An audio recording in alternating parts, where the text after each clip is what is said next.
갈라디아서 1장 6장 1절로 5절 우리 한 절씩 교독하겠습니다. 형제들아, 사람이 만일 무슨 범죄한 일이 드러나거든 신령한 너희는 온유한 심령으로 그러한 자를 바로잡고 너 자신을 살펴보아 너도 시험을 받을까 두려워하라. 너희가 짐을 서로 지라. 그리하여 그리스도의 법을 성취하라. 만일 누가 아무것도 되지 못하고 된 줄로 생각하면 스스로 속음이라. 각각 자기의 일을 살피라. 그리하면 자랑할 것이 자기에게도 있어도 남에게는 있지 아니하리니 각각 자기의 짐을 질 것이라. 아멘. 자, 오늘은 갈라디아서 강의 44번째 시간입니다. 오늘 말씀을 통해서 하나님의 은혜가 우리 모두 가운데 각 심령 가운데 함께 할 수 있기를 주님의 이름으로 축복하고요. 특별히 하나님의 기준이 선명하게 비춰질 수 있기를 주님의 이름으로 축복합니다. 오늘 본문 2절을 보시면 이렇게 말씀하고 있습니다. 너희가 짐을 서로 지라. 그리하여 그리스도의 법을 성취하라. 너희가 서로 짐을 지라 이렇게 말씀하십니다. 그러면서 짐을 서로 지는 것이 그리스도의 법을 성취하는 것이다. 그리스도의 법을 성취하는 것이다. 이렇게 말씀하고 있습니다. 여기서 우리가 주목해야 될 부분이 있습니다. 여러분, 우리가 갈라디아서를 살펴보면서 율법에 대해서 많이 살펴봤습니다. 어떤 부분을 특별히 살펴보았냐면, 여러분, 율법은 우리가 온전히 다 지킬 수 없다는 부분을 살펴봤습니다. 그래서 율법 아래에 들어가는 것이 결국은 저주 아래에 들어가는 것이다 라고 하는 것을 살펴봤습니다. 갈라디아서 3장 10절 정확하게 이렇게 말씀하고 있습니다. 무릇 율법 행위에 속한 자들은 저주 아래에 있나니 기록된 바 누구든지 율법책에 기록된 대로 모든 일을 항상 행하지 아니하는 자는 저주 아래에 있는 자라 하였습니다. 그러니까 율법 행위에 속한 자들은 지금 저주 아래에 있다 이렇게 말씀하고 있어요. 여러분, 율법 행위에 속한 자들, 율법 행위에 속한 자들이 현실에 존재한다면, 우리 현실에 존재한다면 어떤 모양으로 어떤 모습으로 존재할 것인가? 실제 여러분 율법 행위에 속한 자들은요 현실에서 거룩한 모습으로 등장합니다. 무슨 얘기냐면 신앙생활을 아주 잘하는 모습으로 드러나고 있는 겁니다. 그들에게는 열정이 있고요, 그들에게는 헌신이 있고요, 그들에게는 은사도 나타날 수 있고, 그러므로 말미암아 그들에게는 어떤 업적 내지는 성과도 있을 수 있습니다. 문제는 하나님 관점인 거죠. 성경의 관점인 거죠. 율법 행위에 속한 자들이 현실에서는 거룩하게 비춰지고 신앙생활을 아주 잘하는 것으로 비춰지지만 하나님 관점에서는 사실은 그들이 저주 아래 있다는 거예요. 저주 아래. 왜 저주 아래 있는 것인가? 율법 행위에 속한 자들은 율법 책에 기록된 모든 일을 항상 행해야 되기 때문에 그래요. 모든 일을 항상 행해야 돼요. 문제는 뭐냐면 우리 인간은 전적으로 타락한 존재입니다. 우리의 정체성은 부패에 있어요. 원래 하나님께서 창조하셨던 그 하나님의 형상으로 지음받은 그 인간, 하나님의 형상으로 지음받은 그 인간의 정체성이 있는데 그것이 훼손됐다고요. 즉 우리 인간이 타락한 존재가 되었다고. 이 타락한 존재는 율법의 모든 일을 항상 행할 수가 없습니다. 그러므로 모든 인간은 사실은 저주 아래 있는 겁니다. 모든 인간은. 그런데 오늘 본문을 보면 그리스도의 법을 성취하라 이렇게 말해요. 너희가 짐을 서로 지라. 그리하여 그리스도의 법을 성취하라. 사실은 이 법이라고 말하지만 율법이라고 말하는 것과 그냥 법이라고 말하는 건 단어가 똑같은 거예요. 그러니까 구별시키려고 율법 혹은 그리스도의 법 이렇게 표현한 것 같아요. 지금 본문을 보면 그리스도의 율법을 성취하래요. 그러니까 율법으로 대변되어지는 이 모세의 법과 그리스도의 법이 다르다는 것을 말하는 거예요. 여러분, 모세의 법 아래 들어가는 자는 저주 아래 들어가는 것이지만 그리스도의 법은 생명을 말하는 거예요. 생명을. 자, 로마서 8장 1절부터 6절을 우리가 천천히 한 목소리로 읽겠습니다. 먼저 한 목소리로. 그러므로 이제 그리스도 예수 안에 있는 자에게는 결코 정죄함이 없나니 이는 그리스도 예수 안에 있는 생명의 성령의 법이 죄와 사망의 법에서 너를 해방하였습니다. 율법이 육신으로 말미암아 연약하여 할 수 없는 그것을 하나님은 하시나니 곧 죄로 말미암아 자기 아들을 죄 있는 육신의 모양으로 보내어 육신의 죄를 형하사 육신을 따르지 않고 그 영을 따라 행하는 우리에게 율법의 요구가 이루어지게 하려 하심이라. 육신을 따르는 자는 육신의 일을, 영을 따르는 자는 영의 일을 생각하나니 육신의 생각은 사망이요 영의 생각은 생명과 평안이니라. 말씀해 보면 예수 그리스도 안에 있는 자는 결코 정죄함이 없다고 말하고 있어요. 그러니까 율법 행위에 속한 자들은, 그러니까 율법 행위에 속한 자들이라고 하는 그 표현은 뭐냐면 신앙생활을 하되 아주 열심히 아주 잘하고 있다는 거예요. 신앙생활 안 하는 정도가 아니라 신앙생활을 하는 것이고, 신앙생활 하는 정도가 아니라 아주 열심히 잘하고 있는 거예요. 문제는 율법 행위에 속한 자들은 저주 아래 있는 거라고요. 사망 아래 있는 거라고요. 사망 아래.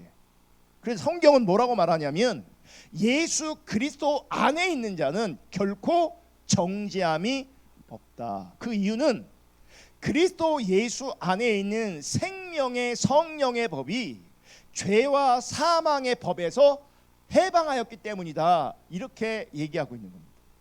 여러분, 그렇다면 우리가 죄와 사망의 법에 사로잡혀 있다는 것을 언제 어떻게 알게 되는가? 여러분들은 내가 죄와 사망의 법에 사로잡혀 있다는 것을 언제 어떻게 알게 되었는가? 여러분, 죄와 사망의 법에 사로잡혀 있다는 것은 언제 알게 되냐면 예수님을 만나고 알게 되었을 때, 예수님 만나면 우리가 죄와 사망의 법에 사로잡혀 있다는 것을 알게 되어지는 거예요. 예수를 만나야. 그러니까 예수를 만나지 못하면 내가 죄와 사망의 법에 사로잡혀 있다는 사실조차도 모르게 돼 있어요. 여러분, 내가 죄와 사망의 법에 사로잡혀 있다는 것을 예수 믿기 전에는, 예수를 만나기 전에는 잘 모릅니다. 특별히 거짓 신앙 가운데 있으면 내가 죄와 사망의 법에 갇혀 있다는, 사로잡혀 있다는 것을 모르게 되어 있어요. 예수를 만나지 못하면, 혹은 거짓 신앙 가운데 있으면 죄와 사망의 법에 사로잡혀 있다는 것을 모른다고요. 알 수가 없다고요.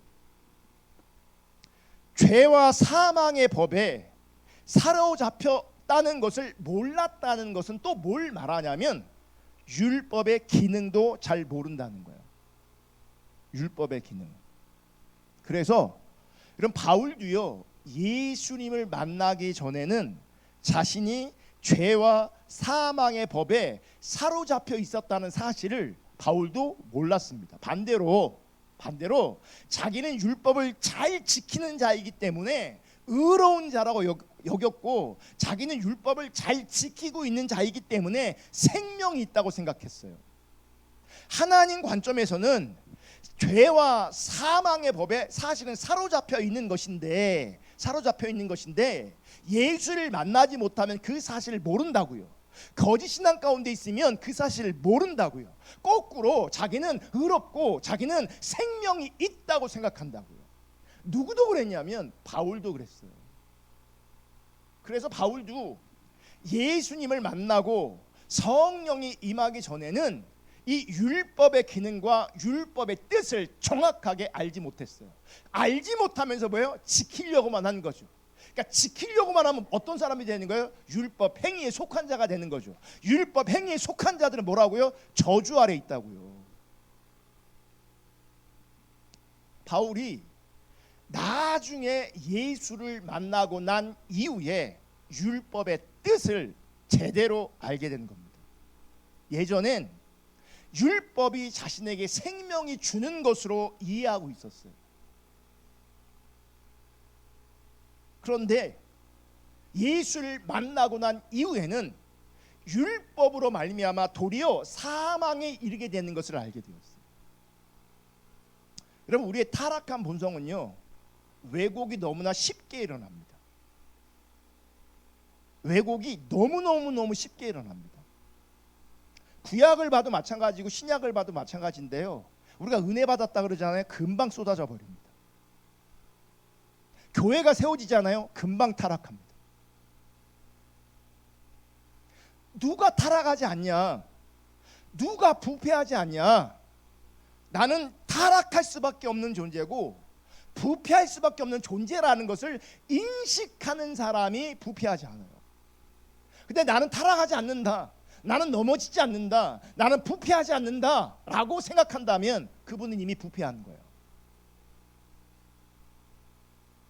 타락한 본성은요, 왜곡이 너무 쉽게 일어납니다. 그러니까 왜곡이 일어나니 영적 분별력이 있는 거예요, 없는 거예요? 없는 거예요. 그러니까 왜곡이 일어난 상태예요. 왜곡되어 버렸단 말이에요, 존재론적으로. 그러면 분별력이 없어요, 우리 안에. 지금 나는 정상적으로 생각하고 계획하고 판단한 것 같지만 그것 자체가 많은 경우 이미 왜곡되어 있어요. 내가 왜곡된 걸 모르는 거예요. 정말 많은 사람들이 자기가 생각이 옳다고 생각하고 자기 결정이, 자기 판단이 옳다고 생각하는데 많은 경우 하나님 관점으로 보면 왜곡되어 있어요. 왜냐하면 영적 분별력이 우리 가운데 없기 때문에. 그러니까 왜곡되었고 영적 분별력이 무너졌고, 그러면 율법에 대한 인식이 반대로 되는 거죠. 왜요? 율법은 사망을 가져다 주는데 우리는 어떻게 인식해요? 율법 행위에 속한 자들처럼 율법 행위에 속하면 생명이 주어질 거라고 생각하는 거예요. 사실은 저주가 주어지는데. 율법을 통해서 사망에 이르는 것인데 도리어 율법을 통해서 생명을 얻는 줄 아는 거예요. 여러분, 이런 이해가 신앙에 대한 왜곡된 이해인 거고요. 이것이 거짓 신앙 혹은 유사 신앙이 되는 겁니다. 신앙처럼 보이지만 절대로 인정받지 못하는 신앙이 되는 겁니다. 내가 아무리 열심히 해도, 내가 아무리 뜨거워도, 내가 아무리 열정이 있어도, 내가 아무리 종교적인 행위를 철저히 다 행했을지라도 결과는 저주 아래 있는 거예요. 이게 유사 신앙의, 거짓 신앙의 참담함이에요. 무서움이라고. 그래서 지금도 율법주의라는, 기복신앙이라는, 인본주의라는, 신비주의라는 거짓 신앙을 가지게 되면 본인은 예수를 잘 믿는다고 생각하는데, 그것도 아주 잘 믿는다고 생각하는데, 하지만 그들이 생각하는 것과 전혀 다르게, 전혀 반대로 예수님을 믿는 게 아닌 거예요. 거짓 신앙은, 유사 신앙은 믿음이 아니기 때문에 그건 바르게 예수를 믿는 게 아니라고요. 진짜 믿는 게 아니라고요. 사실 그들은 예수 그리스도를 믿는 것이 아니라 율법을 지키는 자기 행위를 믿는 거예요. 그래서 결과는 저주예요. 예수를 믿어야 생명이지 자기 행위를 믿고 자기를 믿으면 결과는 저주라고요. 그래서 우리는 율법의 기능을 알아야 돼요. 율법의 기능을. 우리가 십자가 복음을 통해서 율법의 기능에 대해서 배운 것은 참 감사한 일인 겁니다. 제가 갈라디아서를 강의하면서 이 율법의 기능을 여러 번 반복해서 나눴습니다. 한 번 더 볼게요. 율법의 기능. 첫째, 죄를 알게 한다. 둘째, 죄를 심화시킨다. 그러니까 내가 철저하게 죄인인 것을 알 때 나를 근거로 한 모든 소원은 사라지게 되는 거예요. 그러니까 내가 구원받는다라고 할 때 그 구원이 우리가 실제될 때 나에게서는 어떤 가능성이 1%도 없는 거예요. 왜요? 우리는 죄인이기 때문에 그래요. 그래서 신앙생활을 잘하면요, 죄에 대해서 심화됩니다. 죄에 대해서 더 예민해집니다. 신앙생활 잘하면. 그러면 죄에 대해서 예민해지면 내 현실에서는 어떻게 돼요? 그 죄에 대한 예민함 때문에 사실은 어떤 면에서는, 어떤 관점에서는 내가 인생을 살아가는 많은 영역에서 불편해질 수 있어요. 이것도 걸리고 저것도 걸리는 거죠. 내가 죄와 사망의 법에 사로잡혀 있을 때는 죄가 죄로 인식이 안 돼요. 죄가 죄로 인식이 안 된다고요. 근데 주님을 만나면 율법의 원래 기능이 무엇인가를 알게 되어지면, 그러니까 죄가 보이기 시작해요. 죄가 심화되었단 말이에요. 그러니까 죄가 보이면 볼수록 내가 힘들어요. 내가 괴롭다고요. 그 괴롭고 고통스러운 자리에 유일한 희망이 누구냐? 예수 그리스도가 되는 거예요. 그 죄의 문제를 내가 절대로 해결할 수 없기 때문에. 그래서 율법이 몽학 선생이 돼서, 개인 선생이 되어서 우리를 어디로 인도해 가냐면 예수 그리스도에게로 인도해 가는 거예요. 내가 이대로 있으면 정말 죽을 것 같다. 이 죽음의 자리에서 내가 어떻게 살아날 수 있는가? 유일한 대안은 예수 그리스도인 거예요. 그분에게 가는 거죠. 죄를 알면. 그러니까 율법을 통해서 죄를 알게 되고, 그 죄를 아는 것을 통해서 누구 앞에 서게 되냐면 예수님 앞에 서게 되는 거예요. 그 다음에 율법이 하나님의 백성의 삶의 규범으로 제시되는 겁니다. 하나님의 백성으로서의 삶의 규범으로 율법이 계시되는 거예요. 우리 시대는요, 많은 경우에 이 4번으로 먼저 접근하는 거예요. 잘 지켜내면 구원 없는지 알아요. 잘 지켜내는 것이 거룩이라고 생각해요. 그렇지 않아요. 그래서 율법 행위에 속한 자들은 결과가 저주인 거예요. 왜냐하면 그 안에 예수가 개입할 수 있는 여지가 없어요. 잘했냐 못했냐만 남아. 하지만 죄를 알면 우리 가운데 절대적으로 누가 필요하냐면 예수님이 필요한 거예요. 주님의 은혜가 필요한 거예요. 아멘. 그래서 율법의 기능의 핵심은 뭐냐면 죄를 알게 하는 거예요. 죄를 알게 하는 거예요. 이거를 다른 식으로 표현하면 율법은 모든 사람을 죄 아래 가두는 역할을 하고, 그래서 그 율법을 통해서 뭘 알게 되느냐? 죄를 알게 되어지는 거예요. 그러면 여러분, 어느 누구도 율법을 지킴으로 말미암아 혹은 육신의 행위로 말미암아 절대로 생명을 얻을 수 없다는 걸 기억하셔야 돼요. 그래서 우리 인간은 그 어떤 방법으로도 생명을, 구원을 얻을 수 없게 되어지는 겁니다. 저는 제가 구원받기를 원하고요, 저는 여러분이 구원받기를 원합니다. 우리 한국 기독교는 이 구원을 너무 쉽게 얘기하고 너무 가볍게 얘기해요. 근데 이 구원이 결코 가벼운 문제가 아니에요. 15일 날 어떤 목사님이 방문하셨거든요. 그래서 막 진짜 한 몇 시간을 밥도 먹고 차도 마시면서 이렇게 교제했는데, 그분도 그런 얘기 하시더라고요. 목사들 중에 몇 명이나 구원 받을지 모르겠다고. 그러니까 사역하는 사람들도요, 참다운 복음의 이해가 없어요. 율법주의가 가득하다고요. 팽배하다고요. 누가 진짜 구원을 받느냐 가봐야 알겠지만요, 이 상태로는요 정말 구원받기 절대 쉽지 않아요. 근데 본인들은 이 왜곡된 신앙의 이해를 가지고 있고 거짓 신앙, 유사 신앙의 이해를 가지고 있어서 자기는 천국 갈 수 있는 확신이 있대요. 제가 오늘 집에서 이제 교회로 오는데 극동방송이 이제 주일 아침에는 극동방송 듣고 오거든요. 혹시라도 이 극동방송을 통해서 뭐라도 하나님께서 저한테 말씀하시는 것이나 혹은 새로운 정보나 그런 게 있을까 싶어서 주일날은 설교를 틀어놓고 와요. 근데 어떤 분이 예수 믿게 된 계기를 설명하는 거예요. 예수 믿게 된 계기. 천국과 지옥을 듣고는 보험 들듯이, 만약 천국과 지옥이 있다면, 만약 지옥이 있다면 지옥 가면 안 되잖아요. 그래서 보험 들듯이 예수를 믿었대요. 보험 들지. 여러분 시작은 그렇게 할 수 있어요. 많은 사람들이 시작은 그렇게 해요. 하지만 그 수준에 머물러 있으면 그건 참다운 구원이 아니에요. 참다운 생명과 구원에 이룰 수가 없어요.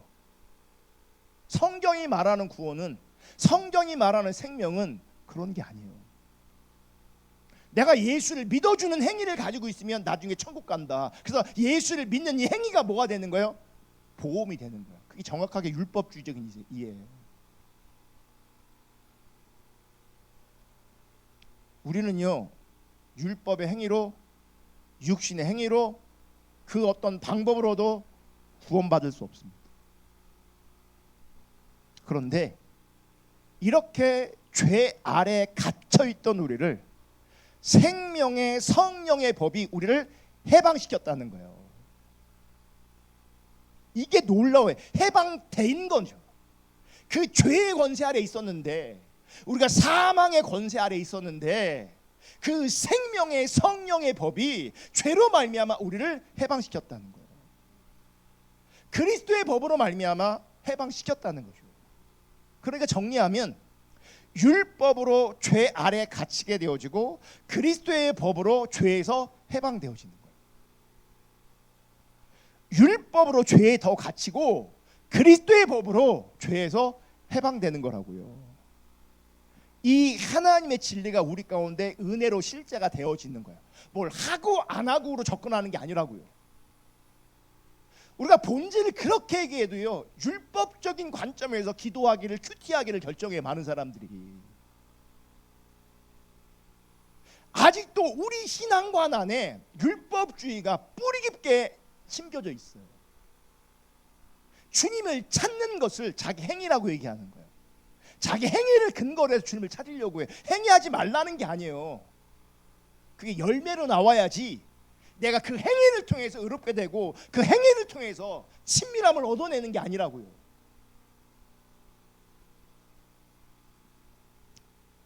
도리어 율법은 우리를 죄 아래 가두고요, 그리스도의 법으로 말미암아 우리가 죄에서 해방되는 거예요. 로마서 8장 3절 4절, 율법이 육신으로 말미암아 연약하여 할 수 없는 그것을 하나님은 하시나니 곧 죄로 말미암아 자기 아들을 죄 있는 육신의 모양으로 보내어 육신의 죄를 정하사. 4절, 육신을 따르지 않고 그 영을 따라 행하는 우리에게 율법의 요구가 이루어지게 하려 하심이라. 자, 뭐예요? 육신을 따르지 않고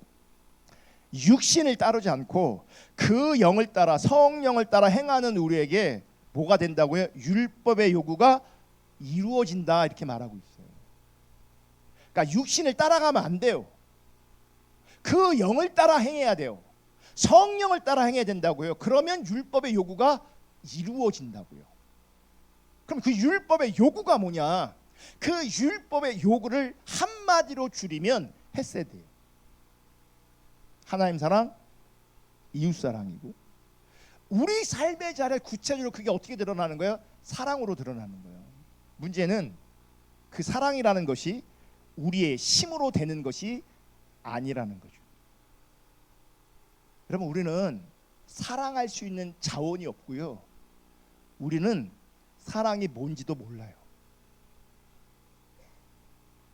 우리끼리는 그래서 내가 당신을 사랑합니다 그러잖아요. 특별히 젊음의 때, 혈기왕성할 때에 어떤 애인이 생기잖아요. 내가 정말 사랑한다고 막 그래요. 사랑한대요. 그 사랑 아니에요. 그거 진짜 사랑 아니에요. 그게 진짜 사랑이었다면 변하면 안 되는데, 우리들이 말하는 사랑은 너무 많이 변해요. 너무 많이 무너져요. 그럼 그게 진짜 사랑이냐? 그 사랑 아니에요. 왜 사랑이 아니냐? 우리는 사랑이 없어요. 우리 인간에게는 사랑이 없다고요. 그러므로 사랑을 기대하시면 그 기대한 사람만 상처받아요. 왜냐면 그 사람은 나를 사랑할 만한 자원과 능력이 없는데, 사랑할 만한 자원과 능력이 없는 그에게 사랑을 요구한다면 사랑이 오질 못한다니까요. 나도 사랑할 수 없지만 그도 나를 사랑할 수가 없어요. 그게 우리 현실이에요. 그게, 그러므로 사랑은 우리의 힘으로 가능하지 않아요.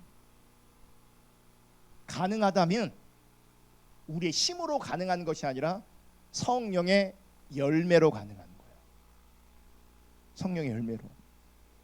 여러분, 성령의 열매인 이 사랑을 내 힘으로 만들어 보려고 하고 내 힘으로 지켜내려고 하고 내 힘으로 행하려고 한다면 반드시 실패합니다. 반드시. 그리고 자기 힘으로 성령의 열매인 그 사랑을 맺으려고 하면 이 사람은 육신을 따르는 자입니다. 육신을 따르는 게 뭡니까? 율법을 지키는 것처럼 자신의 선행으로 자기의 노력으로 그 의의 자리에 이르려고 하는 것이요. 그게 사랑이든 뭐든 결국은 안 되는데. 그래서 이러한 자들은 육신의 일을 생각하게 되어 있고 이것은 결국 사망에 이르게 하는 겁니다. 사랑을 추구해도 거룩을 추구해도 율법을 추구해도 신앙을 추구해도 결국은 사망에 이르게 되는 거예요. 왜냐하면 그게 성경이 말하는 참된 신앙이 아니기 때문에. 반대로 영을 따르는 자, 즉 성령을 따르는 자는 영의 일을 생각하는데 그것은 그 영의 일은 뭐예요? 생명과 평안이라고 말하는 거예요. 성령을 따라갈 때 그곳에 생명과 평안이 있습니다. 육신을 따라가면 당장은 뭔가 나를 행복하게 하고 나를 채우는지 모르겠지만 육신을 따라가면 결과는 사망이에요. 성령을 따라가면 생명과 평안이에요.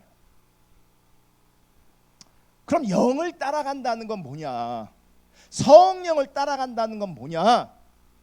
그것은 우리가 늘 얘기하는 하나님과 바른 관계를 말하는 거예요. 포도나무 가지가 포도나무에 붙어 있어야 열매가 저절로 맺히는 것처럼 우리가 예수 그리스도에게 붙어 있는 것, 예수 그리스도에게 붙어 있는 것, 그래서 하나님의 자원이 우리 가운데 흘러오게 하는 것, 그게 성령을 따라가는 거예요. 그게 예수 그리스도로부터 모든 은혜와 생명을 공급받으며 사는 것, 이게 영을 따라 사는 것이에요. 이게 그러니까 이거를 한마디로 줄이면 우리가 늘 얘기하는 대로 주님과 늘 친밀한 교제 가운데 있는 걸 말하는 거예요. 주님과 늘 친밀한 교제 가운데 있는 게 영을 따라 사는 것이에요. 아멘. 봐요. 그러면 주 예수 그리스도와 친밀한 교제를 추구하여 주님을 따라가고 성령을 따라가는 사람에게는 열매가, 성령의 열매가 나오겠죠. 근데 성령의 열매가 나와도 그것은 내 자원과 내 능력으로 맺은 것이 아니고 하나님의 자원으로 말미암아 그분의 생명이 흘러왔기 때문에, 그분의 능력이 흘러왔기 때문에, 그분의 자원이 흘러왔기 때문에 이 열매가 맺혔다는 걸 내가 분명히 안다면 이 열매를 내 것인 양 절대로 자랑할 수 없다고. 그래서 무언가 우리가 자랑하고 있다면 그건 내 것이 아니에요. 아니, 하나님의 것이 아니라 내 것으로 인식하고 있는 거예요. 그러면 우리는 자랑할 수 있는 게 하나도 없어요. 자랑할 수 있는 게 하나도 없어야 돼요. 왜요? 다 그게 하나님으로부터 주어진 것이기 때문에 그래요. 위로부터 주어진 것이기 때문에 자랑할 수 있는 게 하나도 없다고요. 우리는 도리어 자랑이 아니라 뭐 해야 돼요? 감사, 찬양, 경배, 예배를 하는 존재여야 되는 거죠. 그리고 자랑이 많은 사람은요, 성숙한 사람이 아니에요. 그리고 성숙할 수가 없어요. 그리고 주님께 붙어 있으면 하나님의 자원으로 공급받는 것이 실제이기 때문에 성령의 열매가 맺히는 것도 아무도 금지할 수가 없어요. 아무도 금지할 수가 없어요. 그러니까 내가 성령 열매가 안 나온다, 이건 누가 금지한 게 아니에요. 뭐가 문제인 거예요? 주님과 교제가 문제인 거죠. 주님과 교제가 실제되어지면, 그분의 자원으로 그분의 능력으로 살게 되어지면, 가지가 포도나무에 붙어 있으면 당연히 때가 되면 꽃이 피고 때가 되면 열매를 맺는 것처럼 아무도 막을 수가 없다고요. 아무도 금지할 수가 없다고요. 하나님이 생명의 삶을 살도록 하시는 거라고. 지난주에 바울의 삶을 얘기했잖아요. 성령을 따라 행하는 삶이 뭐냐. 우리는 뭔가 능력적인 삶을 살고 내가 성공하고 높아지는 삶을 살고 뭔가 잘 되는 삶을 사는 것라고 생각하지만 실제는 그렇지 않아요. 그냥 하나님의 인도를 따라 고단한 삶을 지속적으로 살고 하나님의 인도를 따라 순종하는 삶을 그냥 사는 거예요. 매일 사는 것이 사형 선고를 받은 것처럼 고단한 인생을 살지만 그게 성령의 인도를 따라가기 때문에 생명이 살아있기 때문에 그 삶을 내가 거부할 수가 없는 거예요. 그냥 가는 거죠. 그 열매가 맺히는 거죠. 아무도 막을 수 없어요.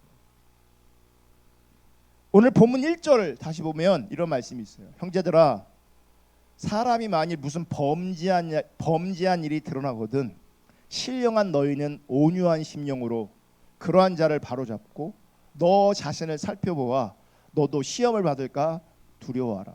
세 번역으로 한번 다시 볼게요.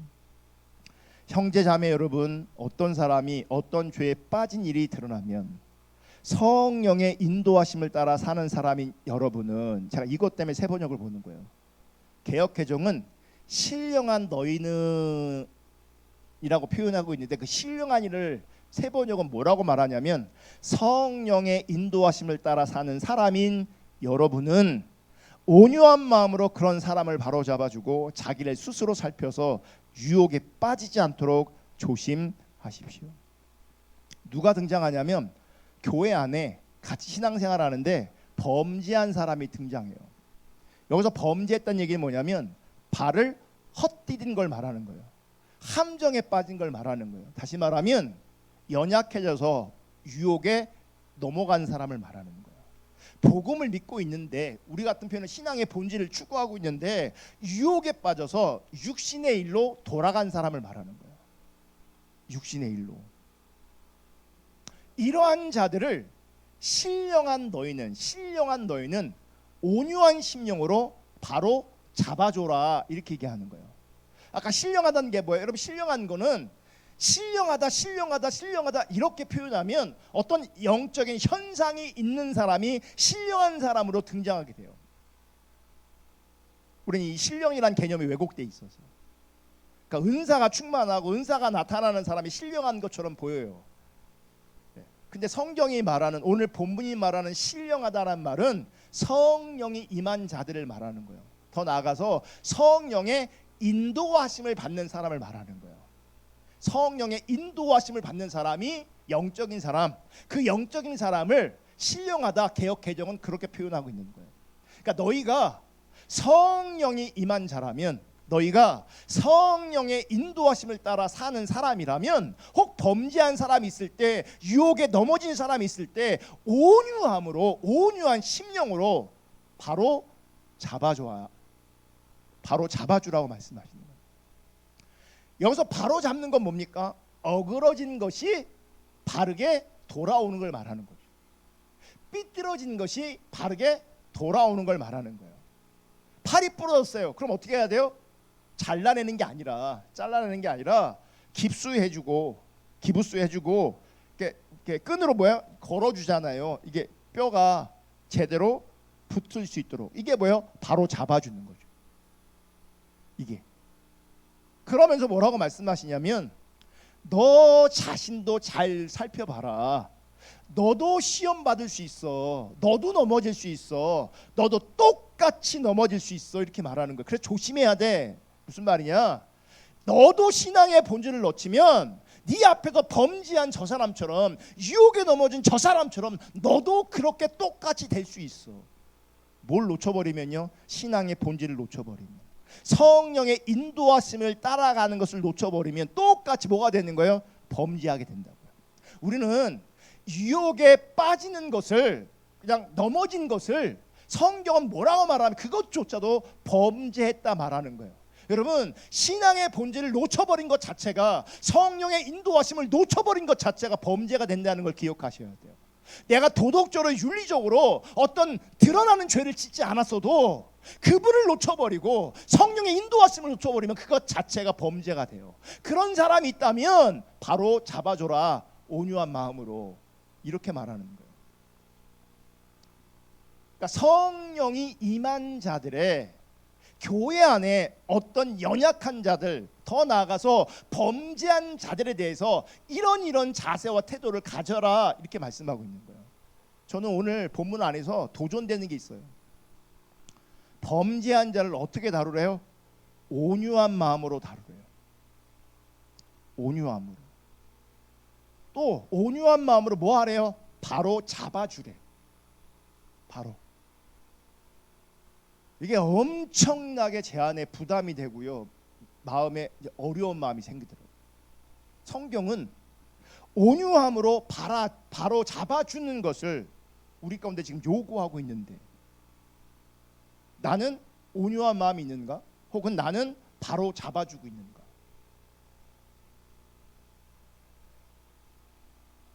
여러분, 누가 하나님 앞에서 하나님께서 인정하시는 성숙한 사람이고 누가 리더인가? 온유한 마음으로 바로 잡아줄 수 있는 사람이 성숙한 사람이고 그 사람이 리더입니다. 온유한 마음으로 바로 잡아줄 수 있는 사람, 그 사람이 성숙한 사람이고 그 사람이 리더라고요. 문제는 많은 사람들이 온유함도 안 되고 바로 잡아주는 것도 안 되는 거죠. 무슨 얘기예요? 성숙하지 않다는 거죠. 또 무슨 얘기예요? 리더가 없다는 거죠. 리더가. 그러면 온유함은 성품이고요, 바로 잡아주는 것은 사실 영적 권위를 말하는 겁니다. 영적 권위. 무슨 말이에요? 바로 잡아주는 것이 통해야 된다는 거죠. 통해야 그 사람이 바로 잡아질 수 있는 거죠. 그러니까 내가 영적 권위가 있을 때, 내가 바로 잡아줄 때 그 사람이 바로 잡아줘야 된다는 거죠. 나는 말하는데 그 사람이 바로 잡아지지 않는다면 그 소용이 없는 거란 말이죠. 아무리 바로 잡아주고 싶고 바로 잡아주고 싶은데 통하지 않으면 무슨 소용이 있겠어요? 아무 소용이 없는 거죠. 우리를 돌아보면요, 우리는 한편으로는 온유한 게 아니라 강하고 싸납고 더 나가서 못되기까지 해요. 온유한 마음이 없다고요. 강하고 사납고 못되기까지 한다고요. 바로 잡아주는 것이 아니라 우리는 사람을 잡아요. 사람을.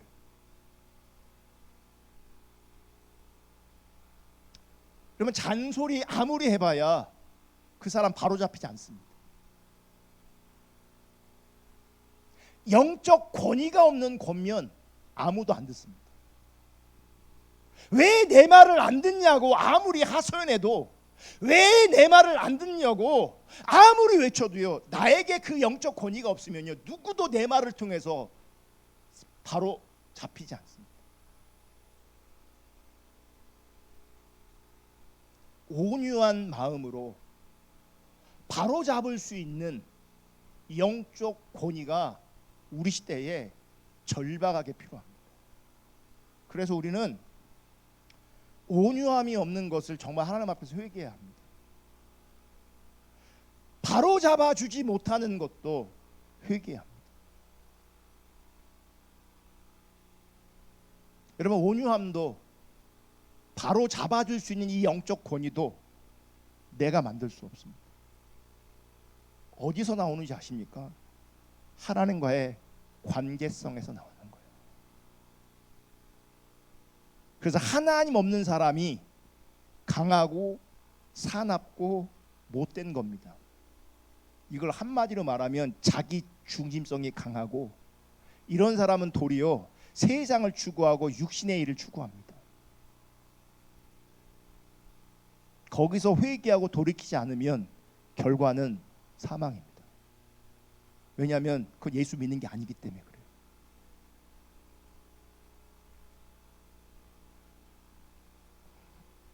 이 절을 이렇게 말해요. 갈라디 6장 2절 다 같이 읽습니다. 시작. 너희가 짐을 서로 지라. 그리하여 그리스도의 법을 성취하라. 너희가 짐을 서로 지래요. 그리하여 그리스도의 법을 성취하라고 말씀하고 있어요. 여러분, 어떤 형제가 죄를 범했을 때, 어떤 자매가 죄를 범했을 때 성령이 임한 자가 온유함으로 바로 잡아주는 것처럼, 교회 안에 여러 가지 무거운 짐들이 있는데 교회 안에 그 무거운 짐들을 어떻게 하라고요? 서로 지라. 서로 감당해라. 여러분, 2절이 말하는 이 짐은요, 혼자서 질 수 없는 무거운 짐을 말합니다. 그래서 뭐라고 말하는 거예요? 서로 지라고 말하는 거예요. 한 사람이 짊어질 수 있는 게 아니기 때문에 서로 그 짐을 나누어 지라는 거죠. 그러면 우리가 교회 공동체로 모여 있으면요, 나름은요 한 사람, 특정한 사람만 짐을 지고 있는 것이 아니라 우리 모두가 각자가 서로 짐을 나누어 줘야 되는 거죠. 실제로 그 짐을 나누고 있는 사람이 지체로 있는 겁니다. 교회로 있는 겁니다. 이게 중요한 게 뭔지 아세요?